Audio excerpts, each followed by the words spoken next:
Hello students, कैसे हैं आप सब लोग। तो आज हम एक चैप्टर पढ़ेंगे जिसका नाम है not for profit organisation, NPO. काफी सारे बच्चों की रिक्वेस्ट थी कि सर एनपीओ करा दो, एनपीओ करा दो, एनपीओ करा दो। तो फाइनली हम स्टार्ट कर रहे हैं एनपीओ। अब मैंने एनपीओ आज स्टार्ट कर दिया है।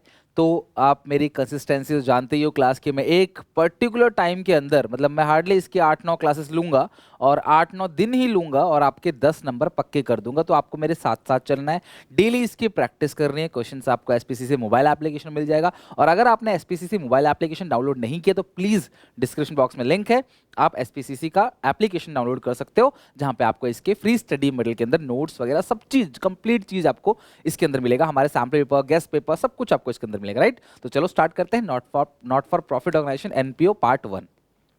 इसकी वेटेज की बात कर लेते हैं और किस तरीके से हम प्रिपरेशन करेंगे सारी चीजें। तो टर्म 2 के अंदर एनपीओ कवर है 10 मार्क्स का। बिल्कुल ये एक हाईएस्ट वेटेज का चैप्टर है, मतलब इससे ज्यादा बड़ा चैप्टर कोई नहीं है। 8 नंबर का है क्लास आपका डिबेंचर, 6 नंबर का है कैश फ्लो। तो इस चैप्टर से जो क्वेश्चन आएगा वो 3 क्वेश्चन आएगा। एक है 5 मार्क्स का, एक है 3 मार्क्स का और एक है 2 मार्क्स का। मतलब इसमें कोई चेंजेस नहीं है। पहले 6 और 3 और 1 का क्वेश्चन आता था, अब आएगा 5, 3, 8, 2, 10। इस तरीके से 3 क्वेश्चंस पूछ जाएंगे। 5 नंबर का जो क्वेश्चन आएगा वो sure short income and expenditure से आएगा। 3 नंबर का जो क्वेश्चन है वो फंड बेस्ड अकाउंटिंग से भी आ सकता है, सब्सक्रिप्शन से भी आ सकता है, मटेरियल कंज्यूम से भी आ सकता है, और 2 नंबर का भी। इन तीनों में से कोई एक आएगा। थियोरी के चांसेस कम है, फिर भी इसकी जितनी भी थियोरी है, जब मैं थियोरी सीरीज चालू करूंगा तो डिटेल में कंप्लीट इसकी थियोरी की भी बात करेंगे। तो मतलब हम तो कुछ भी नहीं छोड़ने वाले। हम 40 आउट ऑफ 40 की प्रिपरेशन कर रहे हैं, नॉलेज के लिए काम कर रहे हैं, तो हमें सारा का सारा करना है। बट पेपर पैटर्न ये है। अच्छा, बात करते हैं एनपीओ है क्या, क्या चीज है ये एनपीओ। तो एक ऐसी ऑर्गेनाइजेशन जिसको बनाते वक्त हमारा मेन मोटिव प्रॉफिट कमाना नहीं था। हमारा मेन मोटिव हो सकता है कि हम समाज कल्याण का काम कर रहे हो, हम लोगों की आंखों का इलाज कर रहे हो क्लास, हम लोगों की कुछ बीमारी, कैंसर जैसी बीमारी का इलाज करने के लिए एनपीओ बनाया हो, सोशल ट्रेंड को चलाने के लिए, भारत का जो कल्चर है किसी हिंदुइज्म को प्रमोट करने के लिए, या कोई भी और एक कोई भी चीज़ हो सकता है, कुछ भी, कल्चरल हो, इकोनॉमिकल हो, सोशल हो, कुछ भी चीज़ को प्रमोट करने के लिए, किसी नेशनल गेम को प्रमोट करने के लिए हम लोग एनपीओ बना सकते हैं। मंदिर है, चैरिटेबल ट्रस्ट है, लोगों को खाना खिलाने के लिए, भंडारा खिलाने के लिए, लोगों का कंज्यूमर को, जो कंज्यूमर्स हैं उनके प्रोटेक्शन के लिए, विडोज की प्रोटेक्शन के लिए अनाथालय बना सकते हैं, ऑर्फनेज बना सकते हैं ना। तो इस तरीके से हम कोई भी एक ऐसा काम कर सकते हैं। स्पोर्ट, हम अपने स्पोर्ट्स को, किसी और स्पोर्ट को, क्रिकेट को प्रमोट कर सकते हैं। बच्चों को योगा के लिए, मेडिटेशन के लिए, ठीक है, एथिक्स के लिए, किसी भी चीज़ के लिए हम एक ऑर्गेनाइजेशन बना सकते हैं जिसका मेन मोटो लोगों की भलाई करना है, जिसका मेन मोटो प्रमोट करना नहीं है अपने बिजनेस को, और ना ही मुनाफा कमाने का बिजनेस है। लेकिन इसका ये मतलब नहीं कि एनपीओ मुनाफा नहीं कमाते। एनपीओ को कई बार प्रॉफिट मेकिंग कंपनी से भी ज्यादा मुनाफा हो जाता है। बाई चांस हो गया, लोगों ने इतना डोनेशन दिया कि हाँ इतना पैसा आ गया, बट उसे प्रॉफिट नहीं बोलते, उसे सरप्लस बोलते हैं। एनपीओ में हम कहीं भी प्रॉफिट का यूज नहीं करेंगे, हम बोलेंगे सरप्लस, और नुकसान हुआ तो डेफिसिट। अब सबसे बड़ी बात, सर फिर एनपीओ को चलाने के लिए पैसा कहां से आता है। मेंबर से कलेक्शन की जाती है। जितने भी मेंबर्स होते हैं ना एनपीओ के अंदर, मान लो हमने 50 लोग ने मिलके, हम 50 डॉक्टर्स हैं, हमने मिलके सोचा कि लोगों का इलाज करेंगे मुफ्त में और उनको दवाइयां देंगे। तो हम 50 के 50 मेंबर हर महीने या हर साल एक पर्टिकुलर अमाउंट जो है वो अपने घर से लेके आएंगे, और उस तरीके से जो हमारे पास इकट्ठा होगा उस पैसे से हम लोगों का भला करेंगे। अब दूसरे लोग देख रहे हैं कि वाह यार, ये लोग कितना अच्छा काम कर रहे हैं, समाज सेवा का काम कर रहे हैं और लोगों का भला कर रहे हैं, फ्री में दवाइयाँ दे रहे हैं, गरीबों का इलाज कर रहे हैं जो इलाज नहीं करा सकते। तो कुछ भले लोग हमें डोनेशन देने लग जाते हैं, कहते हैं कि देखो तुम बहुत अच्छा काम कर रहे हो, ये लो 1 लाख रुपए डोनेशन ले लो। सरकार भी हमें कभी कभार ग्रांट देने लग जाती है। और हमारे हमारे मेंबर में, हमारे 50 मेंबर में कोई और अगर ऐड ऑन होना चाहता है तो हम उससे एक मेंबरशिप फीस, एक एंट्रेंस फीस लेना चाहते हैं, जिससे क्लास हमारे जो मेंबर्स हैं वो भी बढ़ते चले जाएंगे, और पर पर्सन का सब्सक्रिप्शन, जो हर महीने एक पर्टिकुलर अमाउंट कंट्रीब्यूट करते हैं ना, इसको बोलते हैं सब्सक्रिप्शन। तो सब्सक्रिप्शन भी हमारे पास आता चला जाएगा। डोनेशन हो गया, एंट्रेंस फीस हो गया, कोई ग्रांट गवर्नमेंट ने हमें कुछ पैसा दे दिया, और इससे क्लास हम अपने इस काम को और बेहतर बना पाते हैं, हम लोगों का और भला कर पाते हैं। This is called an NPO, एक not for profit organisation. Right, चलो। तो सर ये तो हो गई कहानी। थियोरी, बहुत ज़्यादा थियोरी जो भी है इसके अंदर, वो थियोरी सीरीज आएगी क्लास, बहुत जल्दी अनाउंस होगी, उसके अंदर हम बात करेंगे। बट फिलहाल हम बात करेंगे क्लास आगे कि एनपीओ के अंदर हमें सीखना क्या क्या है। कंटेंट, कॉपी अच्छे से क्लास नोटबुक बना लेना, जैसे आप स्कूल में ट्यूशन्स में जहाँ आप पैसे देके पढ़ते हो, वहाँ जितने सीरियसली पढ़ते हो आप उतने ही सीरियस तरीके से क्लास यहाँ पे अच्छे से पढ़ना। और ये है क्लास हमारा कंटेंट, और ये सारी चीज़ें क्लास हम पढ़ेंगे। पहला है रिसीट्स एंड पेमेंट अकाउंट, दूसरा है फंड बेस अकाउंटिंग, तीसरा है मटेरियल कंज्यूम की कैलकुलेशन, चौथा है सब्सक्रिप्शंस, पांचवा है आपका इनकम एंड एक्सपेंडिचर अकाउंट, और छठा जो है आपका बैलेंस शीट। इस तरीके से हमें ये 6 चीज़ें पढ़नी है। मैं कोशिश करूंगा कि लगभग 8 क्लासेस के अंदर और 1-2 क्वेश्चन की और प्रैक्टिस करा दी तो 9 क्लासेस के अंदर तुम्हारे पूरे 10 नंबर पक्के करा दूंगा। बस इतना कहूंगा कि एक भी वीडियो मिस मत करना, एक भी वीडियो स्किप मत करना, डेली बेसिस पे थोड़ा थोड़ा सा पढ़ना, rather than आप सोचो एक ही दिन में मैं सारा कर लूँ। डेली बेसिस पे थोड़ा थोड़ा सा पढ़ोगे, वीडियो स्किप नहीं करोगे, डैम श्योर आपके 10 में से 10 कवर होंगे, पेपर इससे बाहर नहीं जाएगा। जितना मैं करा दूंगा सारा उसके अंदर से ही आएगा, राइट। चलो, ये लिख लिया होगा आपने, वीडियो पॉज करके लिख लो नहीं तो हम बात करते हैं सबसे पहले आज रिसीट्स एंड पेमेंट अकाउंट की। और एनपीओ की डिटेल्स हम धीरे धीरे जैसे जैसे आगे पढ़ेंगे वैसे क्लास हम समझते चले जाएंगे, हर एक चीज़ को, हर एक वर्ड को, हर एक लैंग्वेज को धीरे धीरे समझेंगे। बट फिलहाल हमारा मेन मोटो है कि हमारे पूरे सैम्पल पेपर में भी जो सीबीएसई का सैम्पल पेपर है उसको बनाए तो हमारे पूरे 10 नंबर कवर हो जाए, 5 नंबर का इनकम एक्सपेंडिचर और 3 और 2 नंबर के छोटे क्वेश्चन। तो सबसे पहले हमारे सामने यहाँ पे है रिसीट्स एंड पेमेंट अकाउंट। अच्छा, आपको पता चल रहा होगा रिसीट्स का मतलब क्या होता है, बेसिकली कैश इन, पैसे का आना, और पेमेंट का मतलब क्या है, कैश आउट। ठीक है। अच्छा, जब भी मैं कैश बोलता हूं तो उसका मतलब कैश और बैंक दोनों होता है, क्योंकि यार देखो, अगर मुझे कोई अकाउंट से पेमेंट कर रहा है, कैश से पेमेंट कर रहा है, तो उसे हम अपनी भाषा में कैश ही बोलते हैं। ठीक है, कि भाई अकाउंट से पैसे दे चाहे नगद पैसे दे। तो जब भी पैसा आ रहा है वो रिसीट, जब भी पैसा जा रहा है वो पेमेंट। आपने 11th क्लास में एक पढ़ा होगा, 11th क्लास के अंदर कैश बुक, है ना। 11th क्लास के अंदर आपने कैश बुक पढ़ा होगा। तो कैश बुक क्या होता है, डे टू डे कितना पैसा आया, डे टू डे कितना पैसा गया, वो रिकॉर्ड करता है डे टू डे। लेकिन जब हम इस कैश बुक की समरी बनाते हैं, समरी मतलब किसी एक पर्टिकुलर डेट में बैठ के जी कितना आया, जी कितना गया, उस अकाउंट को ही हम लोग क्या नाम देते हैं, रिसिप्ट्स एंड पेमेंट अकाउंट। क्या कहते हैं class, receipts and payment account. तो ये रिसीट एंड पेमेंट अकाउंट है जो कि कैश बुक की समरी है। पहली बात आपको क्लियर हो गई कि सर जो रिसीट एंड पेमेंट अकाउंट है वो कैश बुक की समरी होती है। दूसरी बात, ये डे टू डे नहीं बनाया जाता, मतलब एवरी डे हम ये नहीं बनाते, हम साल के एंड में बनाते हैं कि साल के एंड में, ईयर एंड में हमारे पास कितना पैसा आया, ईयर एंड में हमारे पास से कितना पैसा गया। सीधी सी बात है।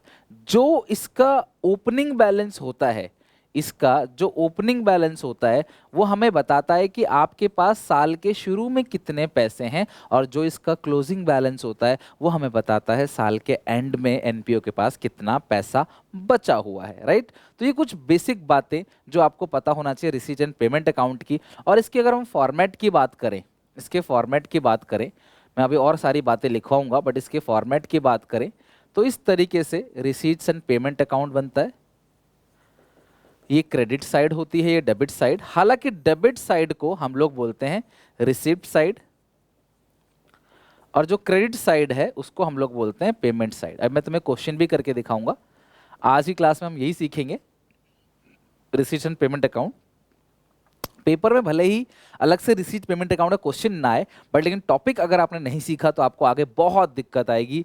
मतलब एक परफेक्शनिटी होती है ना, एक ही बार में आंसर मैच कर जाए, ऐसी समस्या आपको आने लगी, मैच नहीं होगा आपका। इसीलिए आज की पहली क्लास, क्या सारी क्लासेस की इंटरकनेक्टेड है, रिलेटेड है सारी क्लास। हमें जो इनकम एंड एक्सपेंडिचर अकाउंट बनाना है उसी के छोटे छोटे पार्ट हैं। तो अगर यही नहीं समझ आएगा तो इनकम एंड एक्सपेंडिचर 5 नंबर का जो क्वेश्चन, जो हाईएस्ट क्वेश्चन 5 मार्क्स का है, वो आपसे नहीं बनेगा। तो जब भी पैसा आएगा, inflow of cash, debit receipt, और आउटफ्लो ऑफ कैश क्या होता है class, payment. Inflow of cash है रिसीट, और आउटफ्लो ऑफ कैश क्या है, पेमेंट है। तो ये हो गया पूरा का पूरा रिसीट्स एंड पेमेंट अकाउंट। कुछ हमारी इसकी बातें हो गई। तो चलो कुछ और बातें लिखते हैं, यहां तक आप लिख लो, वीडियो पॉज करके लिख लो अदरवाइज, ठीक है। अब कुछ और बातें लिखते हैं, फिर हम क्लास इस पे चलेंगे क्वेश्चन के ऊपर। मैं इसके कोई फॉर्मेट आपको नहीं लिखवाऊंगा, इसके फॉर्मेट लिखवाने की कोई जरूरत नहीं है आपको। रिसीट एंड पेमेंट अकाउंट का फॉर्मेट नहीं, बस इतना ध्यान रखो, पैसा आया डेबिट, पैसा गया क्रेडिट। सबसे पहली चीज important points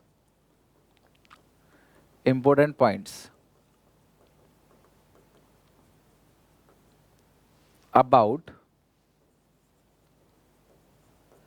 receipts and payment account.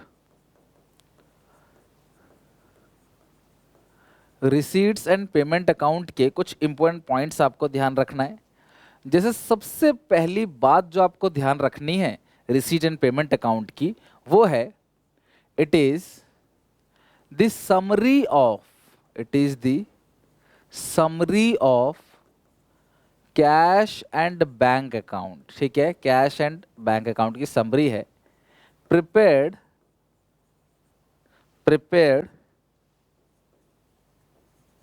At the end of the year, साल के एंड में बनाया जाता है ये, साल के एंड में, और ये कैश बुक की समरी है। क्या है क्लास? कैश बुक की समरी। दूसरी बात, all receipts revenue and capital nature and all payments revenue and capital nature are recorded debit or receipts। अच्छा, ऑल पेमेंट लिखा है ना क्लास, ठीक है, खाली लिखो are recorded, all payments are recorded in cash book. ठीक है, मेरी बात सुनना, जितना भी पैसा आया, चाहे वो रेवेन्यू नेचर की रिसीट्स हो, चाहे वो कैपिटल नेचर की रिसीट हो, जितना भी पैसा गया, चाहे वो रेवेन्यू नेचर का पेमेंट हो, चाहे वो कैपिटल नेचर का पेमेंट हो, सारी रिसीट्स, सारी पेमेंट, सब कुछ यहां पर रिकॉर्ड किया जाता है। सारी रिसीट्स और सारी पेमेंट यहाँ रिकॉर्ड की जाती है, चाहे वो किसी भी नेचर का हो। सर रेवेन्यू नेचर का क्या है? जो डेली बेसिस पे होता है। कैपिटल नेचर क्या है? जो कभी कभी होता है। जैसे अगर मुझे सब्सक्रिप्शन मिल रहा है, एंट्रेंस फीस मिल रहा है, वो रेवेन्यू है। लेकिन किसी बंदे ने मुझे डोनेशन दे दिया, भैया बिल्डिंग बनाने के लिए ही डोनेशन है, तो भैया वो कैपिटल है। बिल्डिंग खरीद रहे हैं, मशीन खरीद रहे हैं, ये सब कैपिटल नेचर का है। और बिल्डिंग बेच रहे हैं, मशीन बेच रहे हैं, इन्वेस्टमेंट खरीद रहे हैं, इन्वेस्टमेंट बेच रहे हैं, ये सब कैपिटल नेचर का है, रोजमर्रा नहीं होता है। रेंट दे रहे हैं, इंश्योरेंस दे रहे हैं, सैलरी दे रहे हैं, इंटरेस्ट दे रहे हैं, कमीशन दे रहे हैं, सब रेवेन्यू नेचर का है। तो भैया सबसे पहली बात, ये कैश बुक की समरी है, साल के एंड में बनता है। कहीं से भी पैसा आ जाए, किसी भी सोर्स से, ऐसा कहीं हो ही नहीं सकता कि ये पैसा आ गया और इसे कैश बुक में रिकॉर्ड ना करना हो। अगर पैसा आ गया तो कैश बुक में पक्की बात है रिकॉर्ड होगा ही होगा। ठीक है। तीसरी बात, चाहे वो किसी भी नेचर का ट्रांजैक्शन हो। तीसरी बात, जितने भी रिसीट्स है, ऑल रिसीट्स, जितने भी रिसीट्स है, ऑल रिसीट्स डेबिट साइड। जब भी पैसा आएगा डेबिट साइड आएगा, डेबिट साइड को हम रिसीट साइड भी बोलते हैं। चौथी बात, जब भी पैसा जाएगा, ऑल पेमेंट्स, जब भी पैसा जाएगा, किस साइड जाएगा? क्रेडिट साइड जाएगा, यानी कि पेमेंट साइड जाएगा। पैसा आएगा डेबिट साइड, पैसा जाएगा क्रेडिट साइड, ये बात ध्यान रखनी है। पांचवी बात, इर्रेस्पेक्टिव, ध्यान समझना, इर्रेस्पेक्टिव द पीरियड। आपको ये नहीं देखना है कि पैसा कब का है।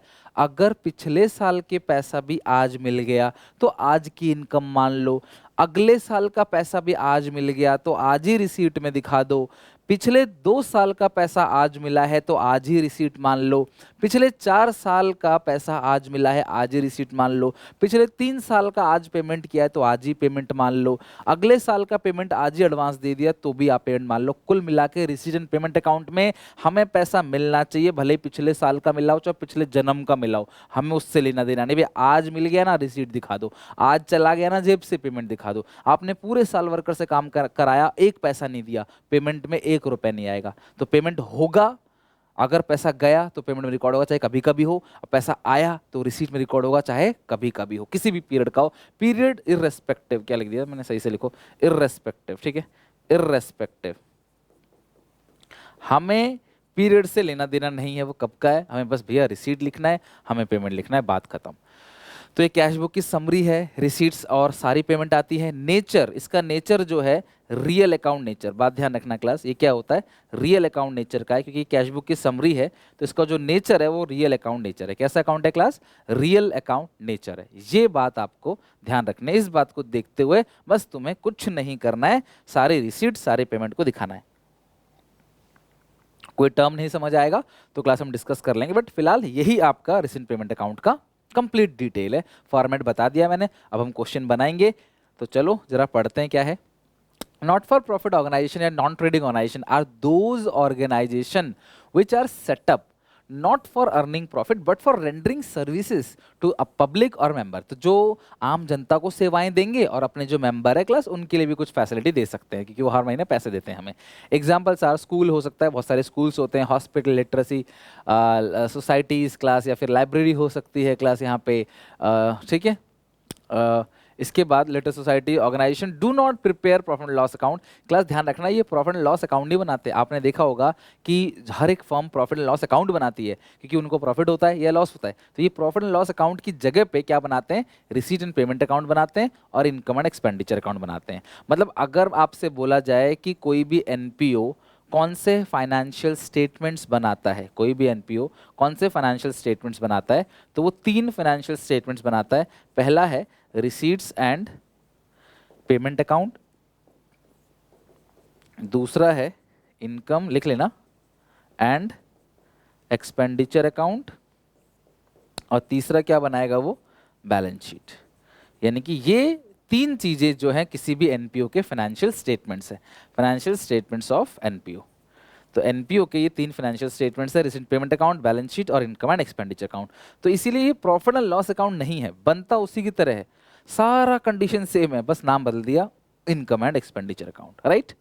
चलो, रिसीट एंड पेमेंट क्या है? Receipt and payment account is summary of transactions appearing in the cash book showing receipts and payment during an accounting period under appropriate heads of account. कुल मिलाकर पैसा जो भी आया, पेमेंट जो भी हुई वो दिखा दो, और ये कैश बेसिस पर बनता है। एक चीज और लिख लो क्लास यहाँ पे, अभी एक चीज और लिख लो यहाँ 7th पॉइंट में, 7th point, it is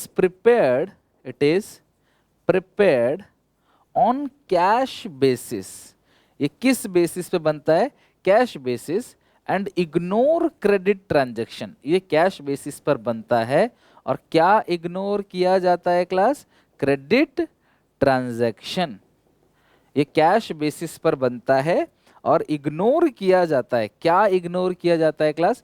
credit transaction. यानी कि उधार वाले जो भी ट्रांजैक्शन है क्लास, हम उसको रिकॉर्ड नहीं करते, हम उसको इग्नोर करते हैं। It is prepared on cash basis. एक तो ये कैश बेसिस पर बनाया जाता है और इग्नोर किया जाता है इसके अंदर क्रेडिट ट्रांजैक्शन। उधार वाले ट्रांजैक्शन को रिकॉर्ड नहीं करते। क्यों भैया? उधार ट्रांजैक्शन में थोड़ी कोई पैसा आ रहा है या जा रहा है, ये नॉन कैश ट्रांजैक्शन है, डेप्रीशिएशन है, उसमें कौन सा पैसा जाता है? नॉन कैश एक्सपेंस होता है। तो ये सारी बातें ध्यान रखना, थियोरी में भी काम आएगा क्लास, और आगे जब हम क्वेश्चन बनाएंगे तो भी काम आएगा, राइट। तो आज का एक क्वेश्चन मेरे सामने है, तो कंप्लीटली थोड़ा सा एनालाइज करेंगे इस क्वेश्चन को, फिर हम अपने आंसर इसका बनाएंगे। From the following information prepare receipts and payment account. कितना पैसा आया, कितना पैसा क्या वो दिखाना है। कभी कभी आ जाए हमारे पास रिसीट आया तो पैसा आया दिखा देंगे। ये तो ओपनिंग बैलेंस है, कैश हमारे पास शुरू में 50,000 का है, बैंक बैलेंस 60,000 का है। सब्सक्रिप्शन जो तुम्हें मिला है पिछले साल का मिला है 4,000, करंट ईयर का 1,40,000, नेक्स्ट ईयर का 8,000, बिकॉज ये जो ईयर है उसके लिए क्लास इन्होंने अगले साल का पैसा दे दिया। कोई बात नहीं, आपको मिल गया ना सारा, चाहे कभी कभी मिला हो, ये रिसीट है। फर्नीचर परचेज तो ये पेमेंट हो गया। जनरल डोनेशन, आपको डोनेशन मिला है, receipts. Donation for tournament receipts, देखो मैं आपको बताऊंगा 2 तरह की डोनेशंस होती है, हम आगे डिस्कस करेंगे आने वाले पार्ट में। एक होता है जनरल, एक होता है स्पेसिफिक। किसी ने मुझे डोनेशन दिया, डोनेशन आप समझते हो ना, डोनर देता है डोनेशन, डोनी होता है रिसीव करने वाला। किसी ने मुझे डोनेशन दिया और कोई शर्त नहीं लगाई, तो इसको बोलते हैं जनरल डोनेशन। क्या बोलते हैं क्लास? General donation. लेकिन अगर मुझे किसी ने डोनेशन दिया और शर्त लगा दी कि भैया देखो ये डोनेशन का पैसा इस काम में खर्च करना, जैसे हम लोग मंदिर में जाते हैं, चढ़ावा चढ़ा देते हैं भगवान को, मतलब कि गले में दान पेटी में डाल देते हैं, कुछ हम लोग बोलते नहीं। लेकिन अगर हम पंडित के पास जाएं और बोले देखो ये रहा 10,000 रुपए और इससे भंडारा ही कराना, तो ये स्पेसिफिक डोनेशन है। तो कोई भी डोनेशन हो क्लास, वो क्या आएगा? रिसीट साइड आ जाएगा, मिल तो रहा है पैसा। चैरिटी गिवन, तो दिया है तो पेमेंट। मैच एक्सपेंस, ये भी खर्चा है, पेमेंट। सैलरी दी है, पेमेंट। ऑनरेरियम क्या होता है? मान सम्मान का खर्चा, मेहमान नवाजी का खर्चा, उसको बोलते हैं ऑनरेरियम। कोई ऐसा सेलिब्रिटी जो कहीं जाता है तो लाखों रुपए चार्ज करता है, और वो हम लोग ना, मान लो अंधे जो बच्चे हैं उनको एजुकेशन देने काम करते हैं, जो बोल नहीं पाते उन बच्चों को एजुकेशन देने काम करते हैं, या हमारा एक स्कूल है, हमारा एक स्कूल है, एक कॉलेज है जो एनपीओ के बेसिस पे है, जिसका प्रॉफिट जो है समाज कल्याण में यूज किया जाता है, जिसका सरप्लस आता है वो समाज कल्याण में यूज किया जाता है, हमारा प्रॉफिट कमाने का मेन मोटिव नहीं है। अब मान लो शाहरुख खान आ रहे हैं, अमिताभ बच्चन आ रहे हैं, कोई बड़ी सेलिब्रिटी आ रहा है, कोई बहुत अच्छे इंसान हमारे पास आ रहे हैं, जिसके लिए वो कहीं भी जाते हैं तो चार्ज करते हैं, लेकिन हमारे पास आ रहे हैं फ्री में, हमसे कोई चार्ज नहीं कर रहे, हमें आधा घंटा 1 घंटा दिया, हमारे बच्चों को मोटिवेट किया, तो उस मान सम्मान में अपना ग्रेटिट्यूड शो करने के लिए हम उनको कुछ पैसे दे देते हैं कि सर ये पैसे या ये चेक रख लीजिए, हमारी तरफ से छोटा सा कंट्रीब्यूशन। वो इसके हमसे, वो अपनी सर्विस के पैसे नहीं ले रहे, ये नहीं कह रहे हम कहीं जाते तो 1 करोड़ रुपए चार्ज करते तो हमें दो, नहीं, वो कुछ नहीं कह रहे, वो कह रहे हमें कुछ नहीं चाहिए, आप इतना अच्छा काम कर रहे हो, हम आपको अप्रिशिएट करने आए हैं बस। लेकिन फिर भी हम अपना ग्रेटिट्यूड दिखाते हुए उनको जो पेमेंट करते हैं, दिस इज कॉल्ड ऑनरेरियम। हमने इन्वेस्टमेंट परचेज किया है तो ये भी पेमेंट है, अल्टीमेटली पैसा आ रहा है जा रहा है, एंट्रेंस फी रिसीट, अब इन्वेस्टमेंट पे इंटरेस्ट मिल गया तो ये भी रिसीट हो गया, और ये लास्ट में closing balance cash in hand का दे रखा है, और तुमको पूछा है कैश एट बैंक का बैलेंस बताना है। तो तुम्हें मैं रिसीट पेमेंट का फॉर्मेट क्यों नहीं बना के दे रहा, क्योंकि क्लास का फॉर्मेट कुछ है ही नहीं, बस पैसा आया डेबिट, पैसा गया क्रेडिट, और कब पैसा आता है कब पैसा जाता है आपको बेहतर पता है, पढ़ के आप आराम से समझ लोगे। चैरिटी रिसीट भी हो सकता है, अगर एक गिवन नहीं लिखा होता तो मैं रिसीट मानता, नॉर्मली हमें चैरिटी मिल रहा होगा, हम एनपीओ हैं, लोग हमें देते हैं, लेकिन साफ साफ कह रहा हमने भी किसी को चैरिटी दी है, तो यार अच्छी बात है, आप भी किसी को दे रहे हो तो क्लास आपको मिला होगा, इसका मतलब आप पेमेंट कर रहे हो, है ना। तो इसका फॉर्मेट की जरूरत नहीं है, और पेपर में सच कहूँ तो रिसेंट पेमेंट अकाउंट से सीधा सीधा क्वेश्चन नहीं पूछा आता, हाँ ये पता जरूर होना चाहिए, तो वीडियो को बिल्कुल स्किप मत करना, अगर इंपॉर्टेंट नहीं हो तो मैं नहीं कराता, लेकिन अलग से इसका क्वेश्चन बहुत कम चांस है आने का। तो देखो एक एक करके बस रिसीट लिखेंगे, डेट की जरूरत ही नहीं है कि फॉर द ईयर एंड बनता है, जो भी ईयर एंड की डेट है 31 मार्च 2019 हम उसका बना रहे हैं, और बस जो भी पैसा आ रहा है लिख दो, जो भी पैसा जा रहा है लिख दो। नॉन कैश तो अभी कुछ था ही नहीं, इग्नोर करने लायक कुछ था ही नहीं, तो लिखते हैं एक करें क्लास। सबसे पहले ओपनिंग बैलेंस लिखते हैं 50 एंड 60,000, ओपनिंग बैलेंस लिखेंगे कैश एंड बैंक का। टू बैलेंस बीडी कैश और बैंक, कैश का था 50 ही था ना, हाँ 50-60, कैश का था 50, बैंक का है 60, आ गया 1,10,000, 1,10,000, ठीक है डेबिट साइड। सब्सक्रिप्शन रिसीव कितना किया है क्लास, आप सबको ऐड करके लिख देना, सब्सक्रिप्शन रिसीव 140 + 8 + 4, तो लिखो subscription receive to subscription received. आपको कुछ पिछले साल का मिला है, कुछ करंट ईयर का मिला है, कुछ नेक्स्ट ईयर का मिला है। पिछले साल का 4, 1, 40 और 8, 4,000, 1,40,000 और 8,000, 1,52,000, इतना ही बनेगा ना क्लास, एक बार जोड़ लो आप सही से। जब भी पैसा आएगा, चाहे पिछले साल का आए चाहे कोई अगले साल का दे दे, अच्छा 8,000 है, 80 लिख दिया मैंने गलती से ना, 8,000 है, यही कहना चाह रहे हो, ठीक है 8,000 है। देखो 48, 12 + 40, 142। फर्नीचर परचेज 70,000, पेमेंट लिखो बाई फर्नीचर 70,000, ठीक है, आपने फर्नीचर खरीदा है 70,000, ठीक है। तो इस तरीके से जहां जहां रिसीट है, जनरल डोनेशन 20,000, और यहां लिखा है कि डोनेशन फॉर टूर्नामेंट 40,000, दोनों ही पैसा मिल रहा है। जनरल डोनेशन 20,000 रिसीट है, donation for tournament, donation for tournament 40 था ना, 40,000, ठीक है। जो जो रिसीट हो रहा है सब डेबिट में, जो जो पेमेंट होगा सब क्रेडिट में। जनरल डोनेशन हो गया क्लास, डोनेशन फॉर टूर्नामेंट भी हो गया, टूर्नामेंट के लिए डोनेशन मिला है। चैरिटी गिवन 10,000, पेमेंट है, charity given by charity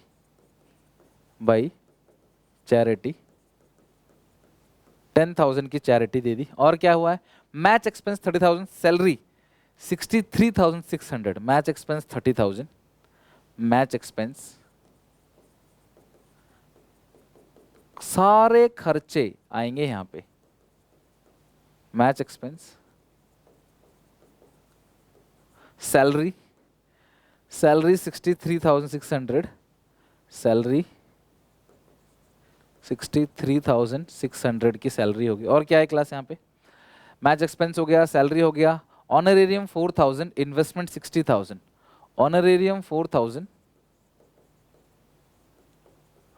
honorarium 4000, investment 60,000, खरीदा है ना, वही तो पेमेंट है।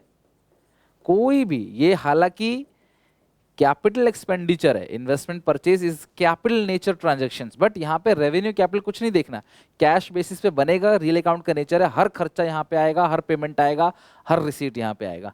इन्वेस्टमेंट परचेज 60,000 हो गया, एंट्रेंस फीस 4,000, इंटरेस्ट, अच्छा एंट्रेंस फीस मिला है 4,000 और इंटरेस्ट है 6,000, entrance fees 4,000, interest 6,000, to entrance fee 4,000,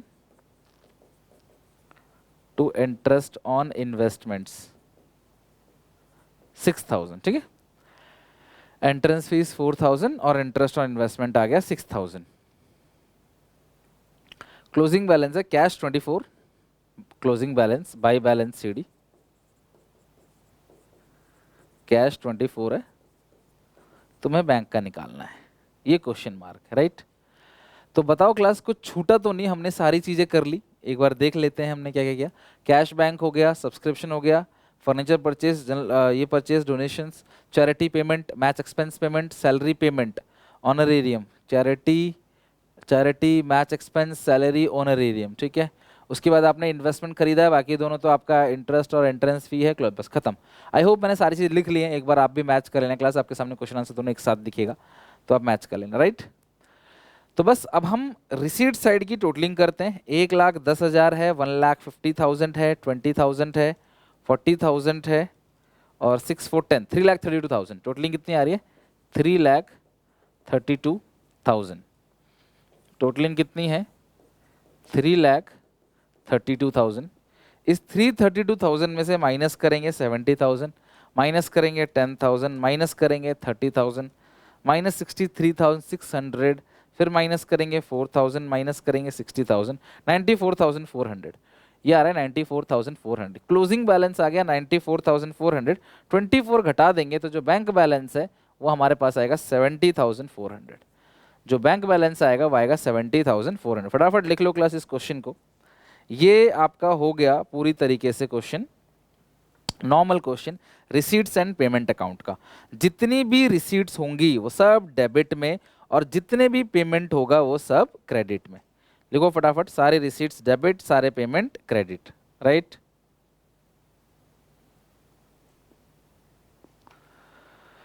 चलो सही है क्लास, क्वेश्चन हमारा कंप्लीट हो गया और रिसीट एंड पेमेंट अकाउंट का कॉन्सेप्ट भी हमारा अच्छे स्ट्रांग हो गया। तो जब भी पैसा आए किसी भी नाम से आए रिसीट्स, जब भी पेमेंट जाए किसी भी नाम से पेमेंट, और वो पेमेंट था ना बैलेंस, कैश का तो हमेशा यही बैलेंस बचेगा कैश का, लेकिन बैंक का यहाँ भी बच सकता है और बैंक का यहाँ भी बच सकता है, क्योंकि बैंक का तो ओवरड्राफ्ट हो सकता है। मतलब मेरे बैंक में 1,00,000 है तो मैं 1,10,000 का चेक दे दूंगा, बैंक मेरा 10,000 माइनस कर देगा, इसको बोलते हैं बैंक ओवरड्राफ्ट। मतलब कैश का कभी ओवरड्राफ्ट नहीं होता भैया, जितना जितना आएगा उससे ज़्यादा पेमेंट कैसे हो जाएगा, खुद सोचो ना, इम्पॉसिबल है, राइट। चलो ये क्वेश्चन कंप्लीट हो गया क्लास, और यहाँ पे हमारा कैश बुक से रिसीट एंड पेमेंट अकाउंट या नॉर्मल इन्फॉर्मेशन से रिसीट एंड पेमेंट अकाउंट बनाना हम लोगों ने अच्छे से सीख लिया। Thank you very much. मिलेंगे नेक्स्ट पार्ट के अंदर और अगले एक पार्ट में क्लास हम आगे कंटिन्यू करेंगे फंड बेस्ड अकाउंटिंग। तो बने रहें क्लास, वीडियो को क्लास लाइक करना अगर अच्छा लगा हो, चैनल को सब्सक्राइब करके बेल आइकन दबा देना और प्लीज़ अपने सारे दोस्तों में वीडियो को शेयर कर देना ताकि हर एक बच्चे को पूरी इन्फॉर्मेशन मिल जाए। अगर आपको लग रहा है कि मैं एक्चुअली में आपकी हेल्प कर रहा हूँ तो प्लीज़ यार आपके एक शेयर से भला हो सकता है हमारे चैनल का, हमारी कम्युनिटी का। टेक केयर, बाय बाय, मिलते हैं नेक्स्ट वीडियो में क्लास। इसको प्लीज अच्छे से प्रैक्टिस कर लेना, अपनी बुक से 1-2 क्वेश्चन और लगा लेना, कोई दिक्कत हो कमेंट सेक्शन क्लास खुला हुआ है आपके लिए। मिलते हैं नेक्स्ट वीडियो में क्लास नए टॉपिक के साथ, शुरू से एकदम अच्छे से करेंगे। Bye bye.